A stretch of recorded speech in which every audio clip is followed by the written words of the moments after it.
I'm with Mangrove Action Project, and we formed in 1992 as a direct result of a trip I took to Thailand when I was trying to do a story on an environmental issue of importance. I met a man named Ian Baird from Earth Island Institute. He took me down to southern Thailand, and we were able to see some areas of mangrove forests that were being devastated by shrimp farms or shrimp aquaculture. And we visited a small village there and met a Thai fisherman there who his father was killed by a shrimp farm mafia, basically. And the whole village was very afraid of what was going to happen to them if they spoke out against the shrimp farms. But what was happening is the shrimp farms were being placed in the mangrove area. They were clearing large areas of mangroves to establish these industrial shrimp ponds and then selling the shrimp to the consumers in North America, Europe, and Japan. And at that time, nobody knew about this issue. Hardly anybody anyway. Very few people knew about it. Also, nobody really understood what mangroves were. So we had a real problem trying to basically educate people on why mangroves were important. So it was an uphill battle to try to get more people aware and to try to halt the shrimp industry from expanding further. This painting was done by my wife, and it shows the biodiversity that mangroves can support, which is pretty amazing about the different complex life systems that depend on mangroves. They grow on the tropical and subtropical coast.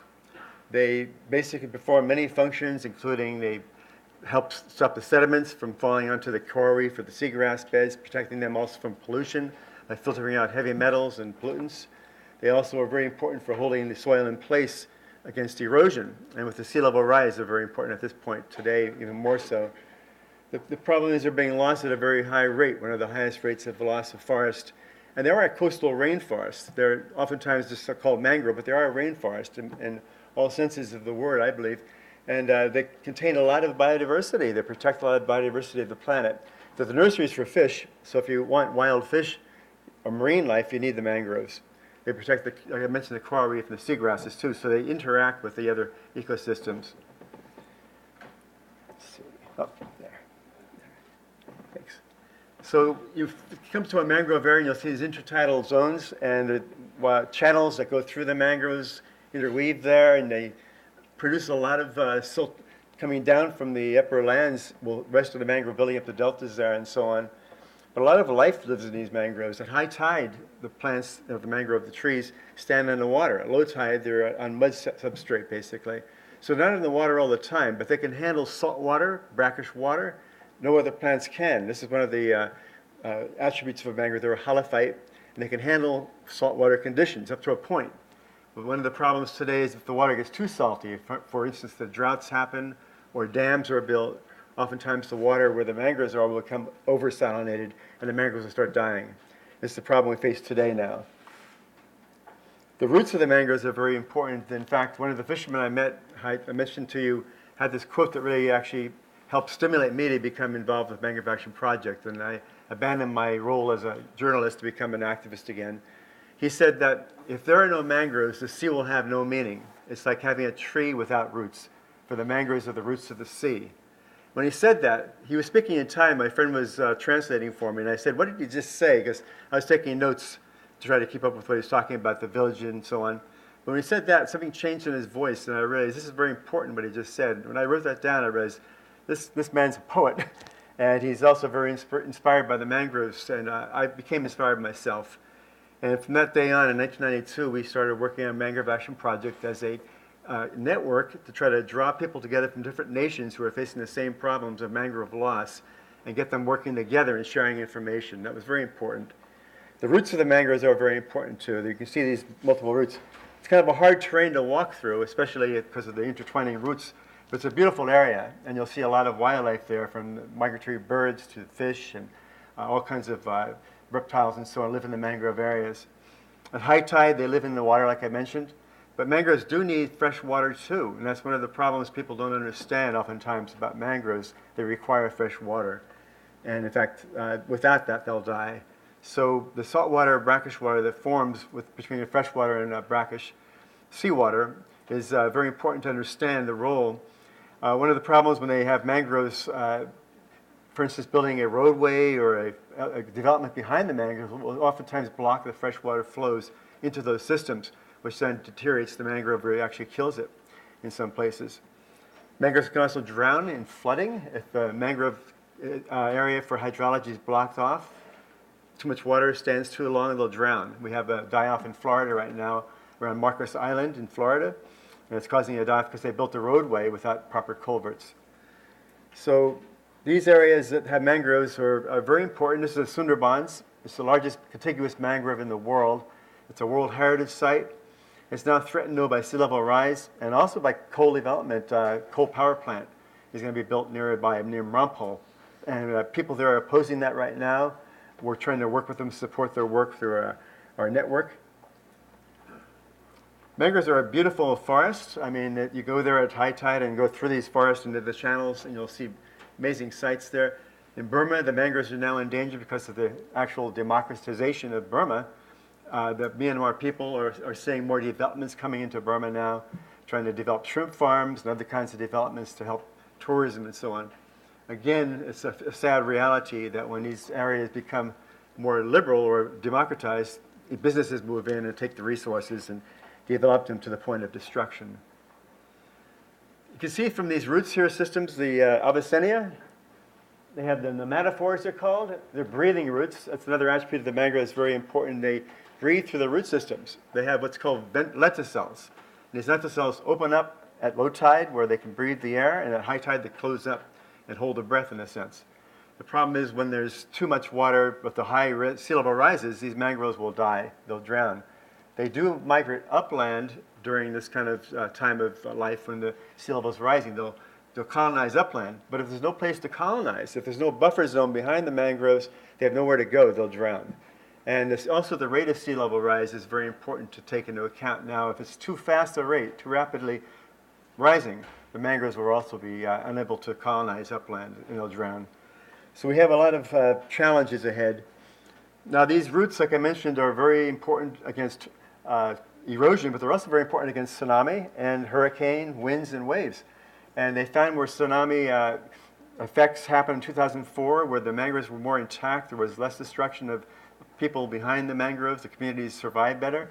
Same with hurricanes, especially with hurricanes today being more intense and more frequent. We really need the mangrove coast along the Philippines or other islands, other countries that have mangroves, because they really do protect the coastlines from the damages of the storms and the winds. They're also very vital for wildlife. I mentioned the migratory birds. Millions of migratory birds use the mangroves for resting spots and for feeding grounds and so on, nesting. So mangroves are very, very important for the southern hemispheres. People also depend on mangroves. That's one of the things that started us out with the Mangrove Action Project, was trying to help promote the rights of the local people to manage the resource. One of the problems is oftentimes local people live there for hundreds of years in their villages, but they have no rights to the land.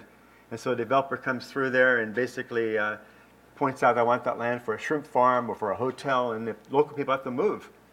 I witnessed a village in India where the whole village, 180 people or so, were there 100 years. They had to move out of the Lake Chilka area because of a shrimp farmer from Delhi had bought their land from the government, and leased the land actually, and forced them off. So it's very important to work with local community.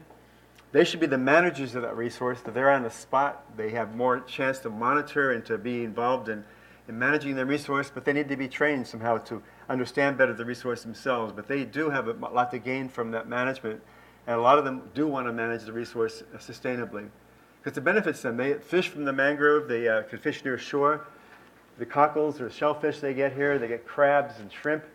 Oddly enough, shrimp is actually dependent upon mangroves, wild shrimp. So the shrimp farms are killing the mangroves, which are killing the wild shrimp, which is kind of strange. But there are actually more fish production in these mangroves than without the mangroves, for sure, like 40% or greater reduction in fish production. So when the mangroves are restored, basically, the local people see more fish very quickly afterwards. The markets near a mangrove area, this is a market in Thailand, near Songkhla Lake in Thailand, full of fish from the mangrove areas. They're like the supermarkets for the local people. They provide the wood for burning their fuel, tannins for their nets, medicines from the bark and so on, food from the fruit. All kinds of benefits from the mangroves are attained by the people there, and they lose that when the mangroves are taken away. This woman in Ecuador, her name is Jacinta. I met her back in 1996 or so. She was a harvester, conchera, of the conchas, or the shellfish there, and she had to travel now almost an hour to get to the mangroves. They used to be near her house. As a child, she remembers harvesting 900 shellfish, or at the time they're good size, and now it takes 3 hours to harvest, or 9 hours to harvest 300 shellfish. So she's already seen the depletion of her livelihood that way. In Kenya, I saw mangrove being used as building materials for housing, for the frame of the house. It's used also for smoking fish, and we work with a man in Cameroon who developed a fish smokehouse to use less mangrove wood for smoking the fish. About a 60% reduction in wood use. For the wildlife that's endangered by the mangroves, by mangrove loss, I should say, including the tiger in the Sundarban area, monkeys and manatees or dugong, and fish as well. The lemon shark in the Bimini Island, it's a very important place for the mangrove nursery ground for these lemon sharks. So these are endangered fish as well. So we want to try to get more people aware of the problem of shrimp because it's one of the number one reasons for mangrove loss worldwide. It's becoming less of a problem today. There's more care, but also less land to develop. But still in countries like Indonesia, Burma, and so on, shrimp farming is still a big issue. 90% of the shrimp we have in the U.S. consumed is imported from these countries that have mangroves, 90%. So we are trying to tell people through our Question Your Shrimp campaign, only try to eat local produced shrimp from North America. That way we are sure it's not coming from the mangrove area and not destroying the mangroves. Because scenes that we see like this is a protected land in Thailand, protected by law on books, paper. We can pile our papers to the sky and they mean nothing if this is not really protected and enforced laws. And that's the problem. The laws are never enforced, very rarely. The fines for this kind of damage are very small and the people usually don't have any fine at all. These stumps of the mangroves are seen here in juxtaposition with a pond.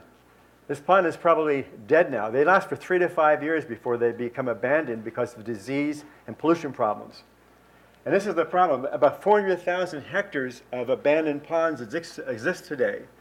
400,000 hectares. We want to try to restore, but it's hard for us to get permission to do that because the government is reluctant to let us restore back the mangroves. Businesses want an opportunity to develop a hotel possibly there or some other business.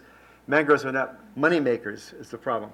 But they are lifesavers, and they reduce carbon in the air. They sequester a lot of carbon, about 5 times more carbon than any other tree species other than the salt marshes and the seagrass beds. And the three of them together, as Tom had said earlier, are really important for reducing climate change or combating climate change. If we can get more mangroves restored, we can do a lot to combat climate change. And the issue is about half the mangroves of the world have been already lost. About 32 million hectares existed. Now there's less than 15 million existing today. And they're still being lost at about 1% or so a year. And this is a heavy loss that could mean no mangroves in the future. It also could mean a lot more problems with climate change because the mangroves are a sink of carbon. They store the carbon for hundreds, if not thousands of years. And so when we lose that mangrove cover and you dig a pond like this or other developments, that's released. Huge amounts of carbon being released back into the atmosphere and causing problems. So we're causing a double whammy. We're stopping the sink and we're creating a source of carbon pollution. So this is urgent that we do something about this. And here in Ecuador, they're burning the mangrove forest. At nighttime, I saw fires, again, illegally cutting the forest. Honduras, not too long ago, they were clearing a Ramsar site in Honduras for a shrimp farm again. And here's an aerial view to show you the devastation that the shrimp farms have caused there. A lot of these are abandoned. I saw this years ago, and I mentioned to the Thai people that were representing this as a great progress report, saying half of those are abandoned. The guy did not deny it. He knew it. And this is a satellite view of the coast of Thailand, and you can see these areas here used to be all mangrove.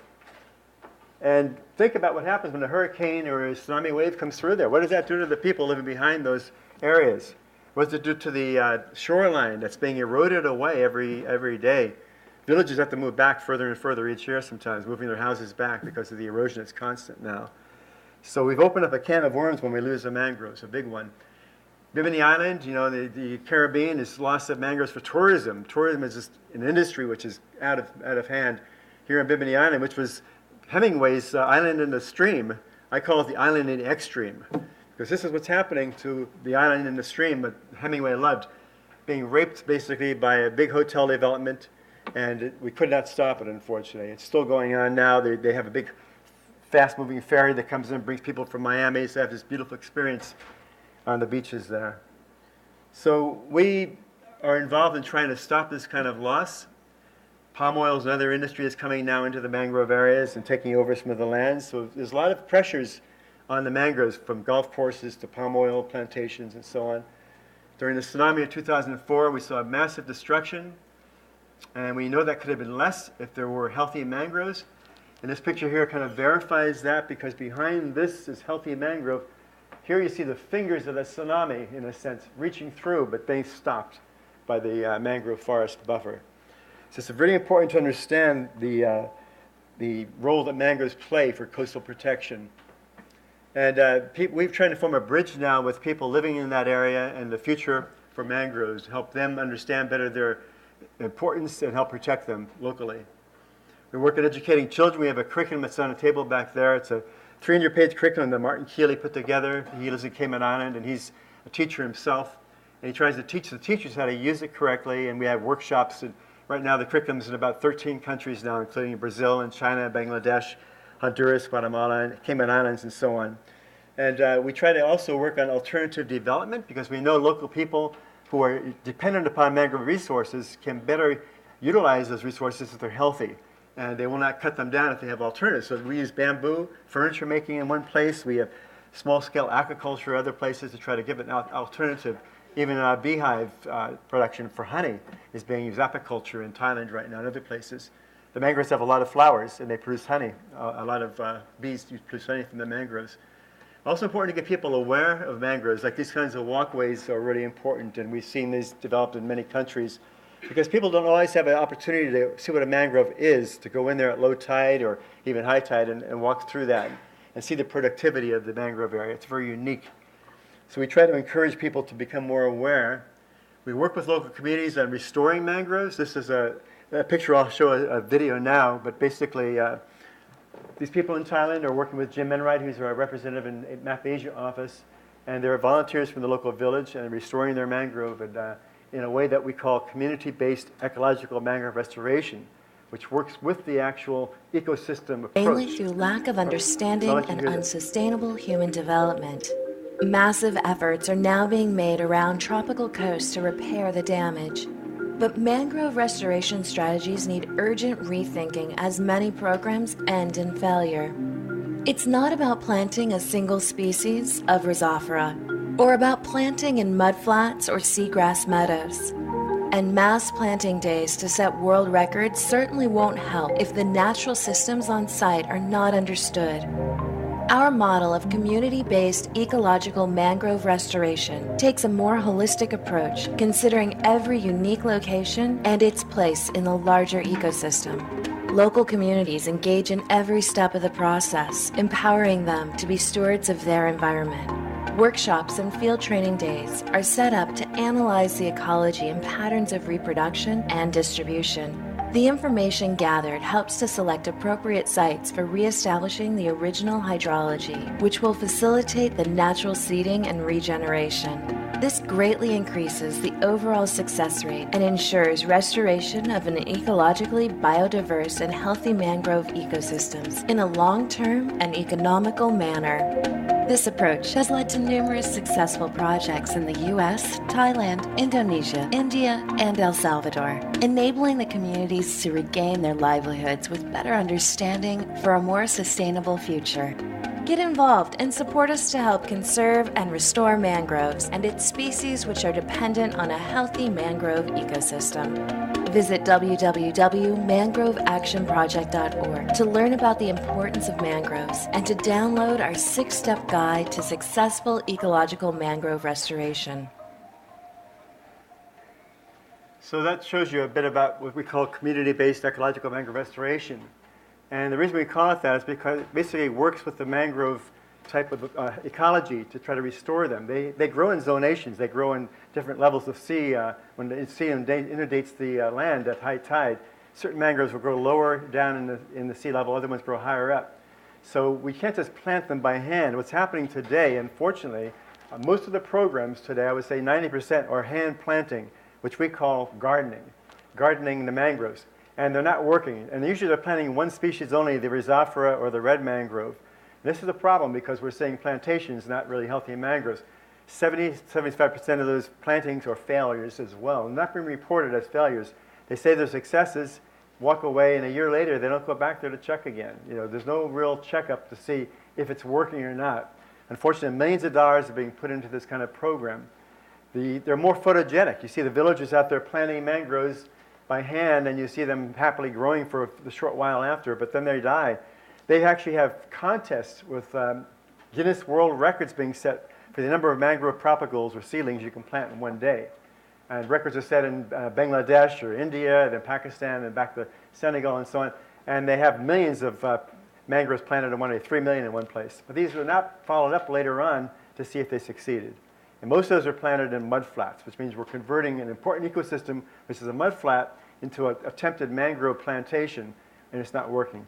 It's just not a good way to restore. This is one thing we have to talk about. When we talk about restoring ecosystems, we have to make sure they're effectively restored and not just basically surface restored. They're not really restored. They're afforested or they're basically rehabilitated but not restored. We need to try to restore those ecosystem functions, which mangroves have many. So this is the crew that worked on the restoration there. And I'm going to get another video. This is Martin Keeley here on the right. And he's involved with the curriculum, and we're going to show a video about the curriculum right now. So these are short videos. Leo Tome made them for us. He's a gifted video maker. Also designed our website. So this is about the curriculum, which is on the table back there. But we have a curriculum getting into schools. We feel like the next need is the generations to come for them to be more aware so they can handle the problems. We know the true value of mangroves. And so do these kids. We know that they live in salt water. So do these kids. We know that they're home to many species of birds. So do these kids. We know they protect us against storms. So do these kids. We know they filter pollutants. So do these kids. And we know that they are incredibly biodiverse. So do these kids. How do they know? Over 2,500 teachers and more than 250,000 students in 11 countries have found out so far. It's called the Marvelous Mangroves Curriculum, a great 300-page wetlands environmental resource guide for both children and adults living in the tropics and subtropics. But it doesn't just happen overnight. Every country, every location is different. And by initially finding a well-established local partner, and setting up a working group of educators, scientists, teachers and specialists, we can ensure that the curriculum is translated into the local language, adapted and illustrated to consider the local sciences from biology to geology, and linked to the national science, social studies and arts curriculum. Once published, teachers are first taken through their paces in a series of intensive workshops. This starts with an overview of mangroves, detailing everything from their function to the species that use them, as well as human impacts. Hands-on science activities are used to support learning through exploration and experiments as teachers gain knowledge about these incredible ecosystems. These activities are sequential and completely integrated with national curricula. They include properties of water and water quality, mangroves and species adaptations, related ecosystems, storm protection, human impacts on mangroves, bioaccumulation, ecotourism, restoration, research applications and data collection, and much, much more. Field trips then reinforce ideas and learning in the field, and the workshops conclude with vibrant presentations from the teachers in the form of posters, poems, and plays, creating something tangible that they can take back with them to the classrooms. Now it's time to teach the students with even more fun and engaging hands-on activities, all about water, birds and feathers, examining mangroves from roots to leaves, pollution soup, oil spill cleanup, microscopes and microorganisms, mangrovia and costumes in Cayman Islands and Australia, and many field trips. So, you wonder, how schools in the tropics are preparing their kids for the future? By connecting young people to their environment? Preparing the next generation of decision makers? Well, now you do. Marvelous Mangroves, an award-winning curriculum from the Mangrove Action Project. So we're reaching a lot of people through the curriculum itself, especially people that will be the future decision makers. And we're also trying to spread the mangrove curriculum in more countries now. It's in about 13 countries now, including Suriname, just recently, Bangladesh. We're hoping to get in India, into Senegal, and other countries in the Caribbean right now. There's a lot of island countries that might benefit from that as well. So we're working in many levels, from education to restoring to networking. Our referrals, we help refer people to each other. When we find somebody who has a talent, they can be talking to somebody else who can learn from them. So we try to do a lot of work worldwide. We're a small organization, we're not big. So we have a lot of growth potential. Yeah. We're having. Okay. So. There we go. You got it? Okay. Yeah. We take kids out to the field, which is very important. Then they see the actual mangrove in person, and they can come back and talk about it better. We have a contest with a calendar competition that's worldwide, and some calendars are back there actually if you'd like to donate for one. We're trying to raise funds through that. But the children from different nations that live in the mangrove areas will submit artwork of what the mangrove means to themselves and their communities. And this has been going on for the last 15 years. We have a lot of positive feedback from that. So unless we get busy soon, we'll be losing basically the traditional fisher folk, the traditional communities that live in the mangrove areas who depend on mangroves for their livelihoods and for their culture. And future generations will be asking us, why did we let this happen? Why did we let things get so out of hand?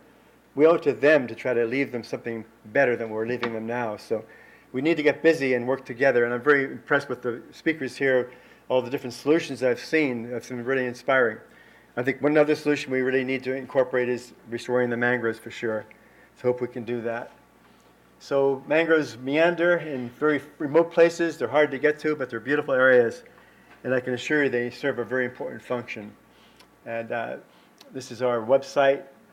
And these are some of the attributes of the mangroves, both the services and the goods they provide people locally. And I'd like to finish with another really short video, about 2-minute video that's kind of an upbeat video with music that's animated, and it's really inspiring, I think.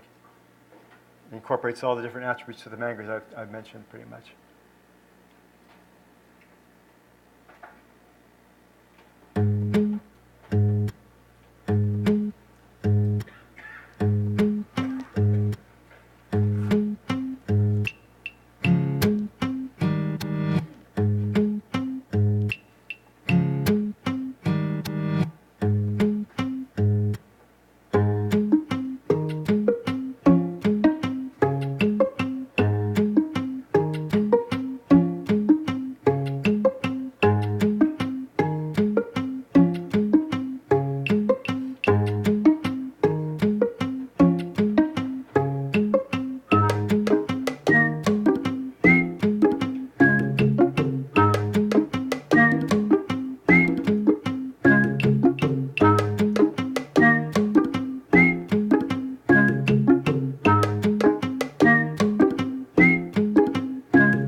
Thank you for your attention. Thank you. Thanks a lot, Walter.